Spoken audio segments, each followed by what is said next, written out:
আসসালামু আলাইকুম। বুয়েটিয়ান and Notre Damian Niloy চ্যানেলের পক্ষ থেকে তোমাদেরকে স্বাগতম। আজকে আমি তোমাদের জন্য ট্যাগ কোশ্চেনের উপর একটি স্পেশাল ভিডিও এনেছি, যে ভিডিওতে মাত্র 15 মিনিটের মধ্যে ট্যাগ কোশ্চেনের সকল প্রকার নিয়ম একদম আমি কিন্তু বুঝিয়ে দিয়েছি। ট্যাগ কোশ্চেনের একদম 100% যত নিয়ম আছে সকল নিয়ম আমি একদম 100% আমি উদাহরণের মাধ্যমে বুঝিয়ে দিয়েছি। তো তোমরা যদি এই ক্লাসটা ফুল করো তাহলে ক্লাস শেষ করার পরে দেখবা তোমাদের আর ট্যাগ কোশ্চেনের বিষয়ে কোনো প্রকারের কোনো সন্দেহ দ্বিধা থাকবে না। একদম 100% তোমাদের ট্যাগ কোশ্চেন কিন্তু কমপ্লিট হয়ে যাবে। তো তোমরা এই ক্লাসটি করো, ফুল করো এবং আমার চ্যানেলটিকে সাবস্ক্রাইব করে আমাদের সাথে যুক্ত থাকো। তাহলে প্রথমে আসো বেসিকে। তো ট্যাগ কোশ্চেনের বেসিকটা কি? ট্যাগ কোশ্চেনের বেসিক হচ্ছে যে কোশ্চেনের বাক্য যদি পজিটিভ হয় তাহলে অ্যান্সারটা নেগেটিভ, আর কোশ্চেনের বাক্য যদি নেগেটিভ হয় তাহলে অ্যান্সারটা পজিটিভ হবে। বুঝছো? অর্থাৎ কোশ্চেন যা তার উল্টো। কোশ্চেনের বাক্যটা পজিটিভ হলে অ্যান্সার নেগেটিভ, কোশ্চেনের বাক্য নেগেটিভ হলে অ্যান্সার পজিটিভ। এটা হচ্ছে ট্যাগ কোশ্চেনের একদম বেসিক। আচ্ছা, এবার আসো টাইপ 1। তো টাইপ 1 এর ক্ষেত্রে কি আছে দেখো।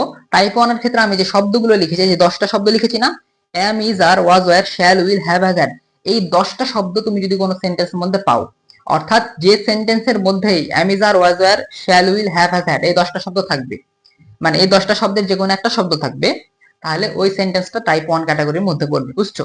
কোনো সেন্টেন্সের মধ্যে এই 10টা শব্দ যে কোনো একটা পেলেই ওই সেন্টেন্সটা টাইপ 1 এর মধ্যে পড়ে যাবে। বুঝছো? এখানে দেখো, এগুলো মনে রাখা খুব সহজ। আমাদের মুখে লেগে থাকে যে অ্যামিজার, অর্থাৎ আমরা এটা মানে মুখে কিন্তু আমাদের একদম লেগে থাকার মতো যে অ্যামিজার।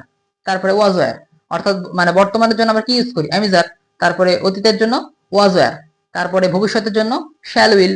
তারপরে খেয়েছি করেছি, এগুলো বোঝাতে কি? এই যে হ্যাভ, হ্যাজ, হ্যাড, এই তিনটা এটা খুবই সহজ। হ্যাঁ, এই যে বর্তমানের জন্য অ্যামিজার, অতীতের ওয়াজ ওয়্যার, ভবিষ্যতের শ্যাল উইল, আর হচ্ছে খেয়েছি করেছি এরকম বোঝানোর জন্য হ্যাভ, হ্যাজ, হ্যাড। অর্থাৎ এই যে আমরা বুঝাই, এটা আমি সহজ মানে জিনিসটাকে সহজ করার জন্য বললাম।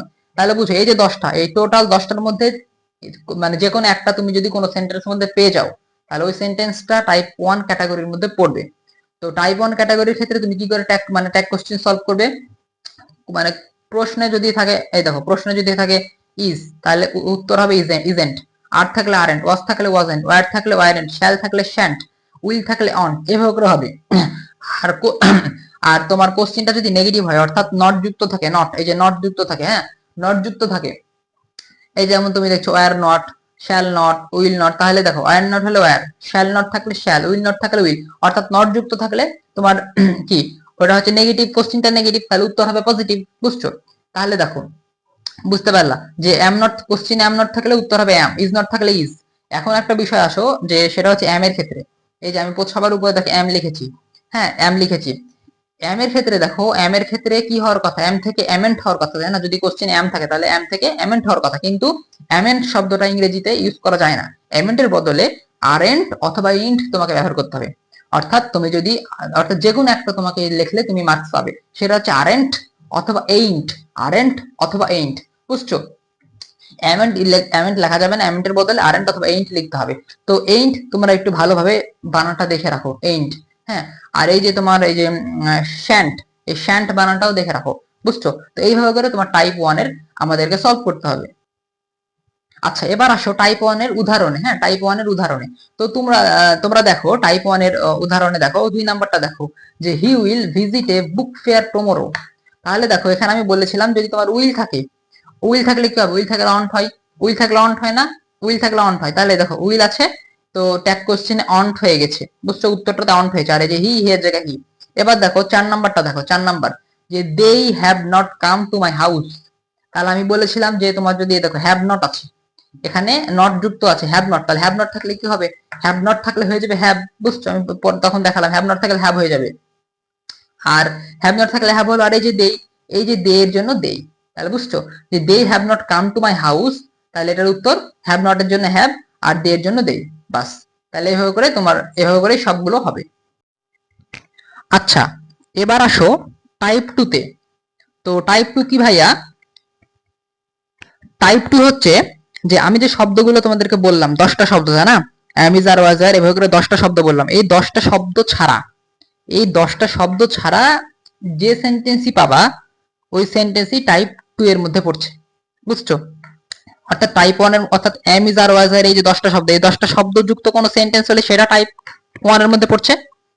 আর এম ইজ আর ওয়াজ এর এগুলো ছাড়া যদি কোনো সেন্টেন্স হয় তাহলে সেটা টাইপ টু এর মধ্যে পড়ছে। তো আমার এই ক্লাসে মাত্র দুটো টাইপ, বুঝছো? মাত্র দুটো টাইপেই তোমার এখানে মাত্র দুটো টাইপ। তো টাইপ ওয়ান এর কিন্তু কোনো আমরা মানে ভাগ ছিল না, তাই না? টাইপ টু এর মাত্র তিনটা ভাগ, টাইপ টু এর মাত্র তিনটা ভাগ, বুঝছো? অনলি তিনটা।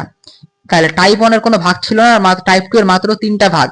এই তিনটা ভাগ, এই যে এই দুই টাইপ মিলেই কিন্তু ভাই, মানে এই দুই টাইপ মিলে কিন্তু ভাইয়া মানে আমার এই ফুল ক্লাসটা। এবং তুমি যদি ফুল ক্লাসটা করো, তুমি পরবর্তীতে মানে তুমি ক্লাস শেষে দেখবা কোনো একটা মানে সিঙ্গেল রুলও, সিঙ্গেল কোনো নিয়ম কিন্তু বাকি নাই, বুঝছো? একটা সিঙ্গেল নিয়মও তুমি খুঁজে পাবা না যে ট্যাগ কোশ্চেন বাকি আছে। সকল নিয়ম কিন্তু এই টাইপ ওয়ান এবং টাইপ টু এর তিন যে মানে ভাগ করেছি এর মধ্যে শেষ।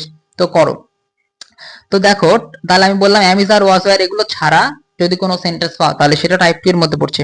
তো টাইপ টু এর মানে মোট দুই ভাগ, হ্যাঁ সরি, টাইপ টু এর মোট তিন ভাগ, টাইপ টু এর মোট তিন ভাগ। তো টাইপ টু এর টাইপ টু এর প্রথম ভাগকে আমি বলেছি 2.1। তো 2.1 কি? 2.1 হচ্ছে তুমি যদি মানে ওই যেগুলো বললাম যে এম ইজ আর ওয়াজ এর এগুলো ছাড়া কোনো সেন্টেন্স পাও এবং ওই সেন্টেন্সের মানে বাক্যের শুরুতেই যদি ভার্ব থাকে, অর্থাৎ বাক্যের শুরুতেই ভার্ব থাকবে, তাহলে চোখ বন্ধ করে তোমার অ্যান্সার তুমি উইল ইউ অথবা অন টু দিবা, বুঝছো? উইল ইউ অথবা অন টু দিবা, যে কোনো একটা দিলেই কারেক্ট অ্যান্সার, কোনো কিছু দেখা লাগবে না। বাক্যের শুরুতে ভার্ব থাকলে উইল ইউ অথবা অন টু বসাই দিলে হয়ে যাবে। এখানে দেখো work hard to get a good result, work একটা ভার্ব না, এই কারণে উইল ইউ অথবা অন টু যে কোনো একটা দিলে হবে। এরপরে help, help this man, help একটা ভার্ব না, বাক্যের শুরুতে আছে, তাহলে উইল ইউ অথবা অন টু যে কোনো একটা দিলেই তোমার কারেক্ট অ্যান্সার হয়ে যাবে। আচ্ছা, এবার আসো টাইপ 2.2। তো টাইপ 2.2 এর ক্ষেত্রে তোমরা একটা জিনিস খেয়াল করো, এখানে কি লেখা আছে? বাক্যের মাঝে ভার্ব থাকবে। অর্থাৎ টাইপ 2.1 আমরা পেয়েছি বাক্যের শুরুতে ভার্ব, আর এখানে হচ্ছে বাক্যের মাঝে ভার্ব। অর্থাৎ ভার্বটা বাক্যের শুরুতে না হয় বাক্যের মাঝখানে যে কোনো জায়গাতে হবে। তো এরকম ক্ষেত্রে দেখো বাক্যের মাঝে ভার্ব যুক্ত মানে সেন্টেন্স গুলোর ক্ষেত্রে সেন্টেন্সটা হয় পজিটিভ হবে না হয় নেগেটিভ হবে। তো এখন পজিটিভ হলে উত্তর কিন্তু অ্যান্সারটা নেগেটিভ হবে, আর নেগেটিভ হলে অ্যান্সারটা পজিটিভ হবে। তো এক্ষেত্রে তোমাদেরকে এই যে এই এক্সাম্পল, এই যে দেখো পজিটিভ লেখা, অর্থাৎ এই এক্সাম্পল গুলো কিন্তু পজিটিভ বাক্যের জন্য। তো পজিটিভ বাক্য চেনার মানে পজিটিভ বাক্য চেনা খুব সহজ, এটা তো আলাদা করে চেনার কোনো প্রয়োজন পড়ে না, কিন্তু নেগেটিভ বাক্য চিনতে হয় আলাদা করে। তো আমি তোমাদের প্রথমে নেগেটিভ বাক্যগুলো কিভাবে চিনবা সেটা দেখাবো, হ্যাঁ, এবং উদাহরণ দিব, তারপরে আমি এই পজিটিভে আবার ইনশাল্লাহ আসবো। আচ্ছা, তাহলে তুমি কিভাবে মানে নেগেটিভ বাক্যটাকে বুঝতে পারবে? তো দেখো আমি এখানে কিছু শব্দ লিখেছি, hardly, scarcely, barely, rarely, seldom, never, nobody, none, no one. এই শব্দগুলো যদি কোনো বাক্যের মধ্যে থাকে তাহলে ওই পুরো বাক্যটা নেগেটিভ হয়ে যায়, বুঝছো? এখানে সবচেয়ে গুরুত্বপূর্ণ শব্দ হচ্ছে সেলডম এবং হার্ডলি। এই হার্ডলি এবং সেলডম দুটো শব্দ পরীক্ষাতে খুবই আসে, বাদ বাকি এই সব পুরো শব্দগুলো যদি তোমরা মুখস্থ করতে পারো তাহলে পরীক্ষার জন্য এনাফ, এর বাইরে আর আসে না। তো দেখো এখানে কোশ্চেনটা দেখো, হি হার্ডলি প্লেস ক্রিকেট, হি হার্ডলি প্লেস ক্রিকেট। এখানে দেখো, এখানে তাহলে বলো এই বাক্যটা কি নেগেটিভ না? বাক্যটা নেগেটিভ হয়ে গেছে হার্ডলি থাকার কারণে। এখন উত্তর হবে পজিটিভ, উত্তর কি? উত্তর হবে পজিটিভ। তাহলে দেখো এখানে হি, এই হি এর জন্য আমি হি বসাবো, আর হি এর সাথে কি যায়? হি এর সাথে ডাস যায়, ডু নাই, ডু যায় না ডাস যায়? ডাস যায়, তাহলে হি এর সাথে ডাস যায় বলে এখানে তোমাকে পজিটিভ, যেহেতু ডাজেন্ট বসানো যাবে না, ডাস বসাতে হবে, তাহলে ডাস দিয়েছো, বুঝেছো? দেখো বুঝতে পারলাম। এখন এখানে তুমি দেখো, এখানে এই যে I, I seldom go to market, I seldom go to market. এখানে দেখো আয়ের জন্য কি বসে? আয়ের জন্য আগে তুমি মানে এইদিকে তুমি আয় বসালা, আয়ের সাথে কি যায়? আয়ের সাথে ডু যায় অথবা ডাস যায়। আর ডিড তো তোমার অতীতের ক্ষেত্রে, তাই না? ওটা অতীত হলে তো ডিড দিব, কিন্তু অতীত তো না, এটা তো প্রেজেন্ট টেন্সে আছে, তাহলে ডু অথবা ডাস হবে। এখন আয়ের সাথে কি যায়? আয়ের সাথে কখনো ডাস যায় না, আয়ের সাথে কি যাবে? আয়ের সাথে যাবে ডু, বুঝছো? হি এর সাথে যেমন সবসময় ডাস যায়, আয়ের সাথে সবসময় ডু যায়, তাহলে ডু দিতে হবে, ডু আই, বুঝছো? তাহলে I seldom go to market, do I, কারণ এখানে সেলডমটা নেগেটিভ এনেছে। এখন আমি এই যে তোমাদেরকে বলছি না যে আগে তুমি আই দিয়ে তুমি এখানে অর্থাৎ আইটাকে আগে বসাও, মানে পরের পরের জিনিসটাকে আমি আগে বলছি, এখানে আবার হি আগে দিতে বললাম, এটার একটা কারণ এখন তোমরা বুঝতে পারবা যে কেন আমি উল্টা বললাম।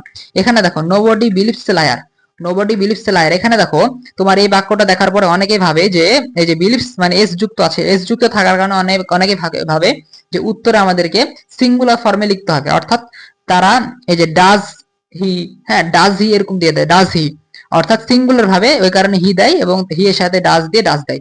কিন্তু না, এটা করা যাবে না। এই যে নোবডি থাকার কারণে দে আছে, নোবডি থাকলেই তোমাকে দে দিতে হবে। আর দে এর সাথে কি যায়, দে এর সাথে ডু যায়, তাই না? তাই ওই কারণে ডু। এখানে ধরো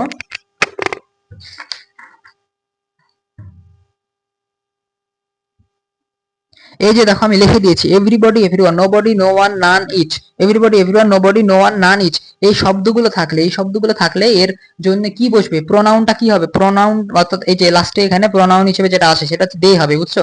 দে হবে। এখানে কখনোই কিন্তু হি অর্থাৎ এগুলোর জন্য কিন্তু কখনো হি বসানো যাবে না, হ্যাঁ। এগুলোর জন্য অবশ্যই প্লুরাল ফর্মটা ইউজ করতে হবে, দে ইউজ করতে হবে। তাহলে এই দেখো everybody, everyone, nobody, no one, none, each, এগুলোর জন্য দে বসবে। এখানে যেমন দেখো এই যে nobody loves the cheater, nobody loves the cheater, তাহলে কি নোবডির জন্য কি বসবে? নোবডির জন্য অবশ্যই দে বসবে। আর নোবডি লাভস দ্য চিটার একটা নেগেটিভ, তাহলে পজিটিভ হবে। তাহলে দে এর সাথে কি যায়? দে এর সাথে ডু যায়, তাহলে এখানে ডু। এখানে তো ডন্ট হবে না, ডু হবে। এখন দেখ, বুঝছো? তাহলে এইভাবে করে আমাদের এই যে এগুলোর জন্য দেই। আর এই ওয়ান নাম্বার 3 নাম্বার এটা আমরা পজিটিভে যে শিখে নেব।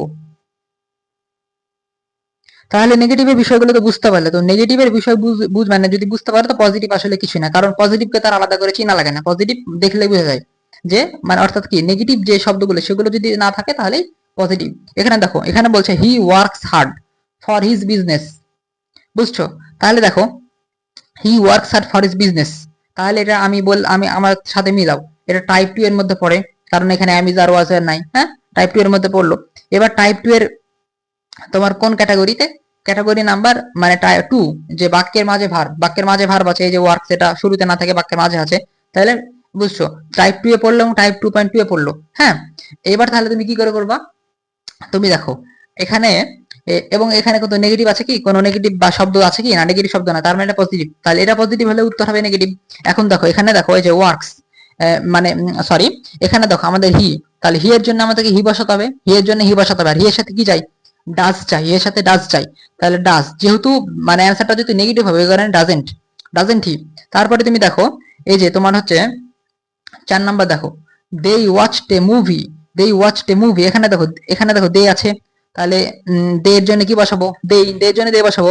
আর এখানে ওয়াচড আছে, এই ওয়াচড এর জন্য আমাদের যেহেতু পাস্ট টেন্স আছে আমাদেরকে পাস্ট করতে হবে, তাহলে দে এর সাথে আমাদেরকে ডিড মানে ডিড বসাতে হবে। কিন্তু এটা কি? দে ওয়াচড এ মুভি, এটা পজিটিভ না, এটা পজিটিভ হলে আমাদের অ্যান্সারটা হবে নেগেটিভ, ওই কারণে ডিডেন্ট। তাহলে ডিডেন্ট দেই, বুঝছো? ডিডেন্ট দেই। তাহলে এইভাবেই তোমাদের টাইপ মানে 2.2 কিন্তু শেষ, হ্যাঁ টাইপ 2.2। আচ্ছা এবার আসো যে টাইপ টাইপ হচ্ছে 2.3, এটা লাস্ট টাইপ, এর মানে এটা লাস্ট, এরপর আর কিছুই নাই। টাইপ 2.3, দেখো টাইপ 2.3 হচ্ছে যদি মানে তোমার লেট দিয়ে শুরু হয়, অর্থাৎ সেন্টেন্স যদি লেট আস অথবা লেট মি দিয়ে শুরু হয়, লেট আস অথবা লেট মি দিয়ে শুরু হয়, তাহলে দেখো এখন মানে বাক্যটা যদি লেট আস দিয়ে শুরু হয়, লেট আস থাকলে শ্যালুই, লেট আস থাকলে অ্যান্সার হবে শ্যালুই। আর লেট মি হলে উইলিউ অথবা আনটিউ, হ্যাঁ লেটাস দেখলে চোখ বন্ধ করে শ্যালুই বসাই দিবা, লেটাস দেখলে চোখ বন্ধ করে শ্যালুই বসাই দিবা। আর লেট মি দেখলে তোমাদের উইলিউ অথবা অনটিউ এর যে কোনো একটা দিবা, বাস হয়ে যাবে, আর কোনো কিছু না। এখানে দেখো let's always speak the truth, let's আছে মানে শ্যালুই। আর let me make a cup of tea, এখানে উইলিউ অথবা অনটিউ যে কোনো একটা দিলেই হয়ে যাবে। এখানে আর মানে কোনো মাথা খাটানোর কিছুই নাই, জাস্ট তোমরা দেখবা আর যেটা হবে সেটা বসাবা, এভাবে করে হয়ে যাবে। তাই এইভাবেই কিন্তু আমাদের মানে ট্যাগ কোশ্চেনের সকল রুলস মানে কিন্তু শেষ হয়ে গেল, আর কিন্তু রুলস নাই, হ্যাঁ। মানে ট্যাগ কোশ্চেনের একদম মানে সবকিছু কিন্তু হয়ে গেল, হ্যাঁ। তো এখানে আমরা মাত্র চারটি মানে ক্যাটাগরিতে আমরা পেলাম, যে টাইপ 1 এর এক ক্যাটাগরি আর টাইপ 2 এর হচ্ছে 3 ক্যাটাগরি। এই মোট মাত্র 4 ক্যাটাগরিতে আমরা টোটাল কিন্তু ট্যাগ কোশ্চেন সলভ করে ফেললাম। তো আশা করি এই যে টাইপ ভিত্তিক ভাবে জিনিসটা তোমরা শিখতে পারলে এবং আশা করি তোমরা এটা পরীক্ষা খাতাতে ভালোভাবে ইমপ্লিমেন্ট করতে পারবে। তো দেখো তুমি যদি এখন কোশ্চেন সলভ করতে বসে দেখবা যে মানে সব প্রায় একদম সবই তোমাদের হয়ে গেছে, হ্যাঁ। তো তোমাদের এখন খালি প্র্যাকটিস করাটুকুই কাজ। তো আজকে এই পর্যন্তই, তোমরা চ্যানেলটিকে সাবস্ক্রাইব করে দাও। ধন্যবাদ, আসসালামু আলাইকুম।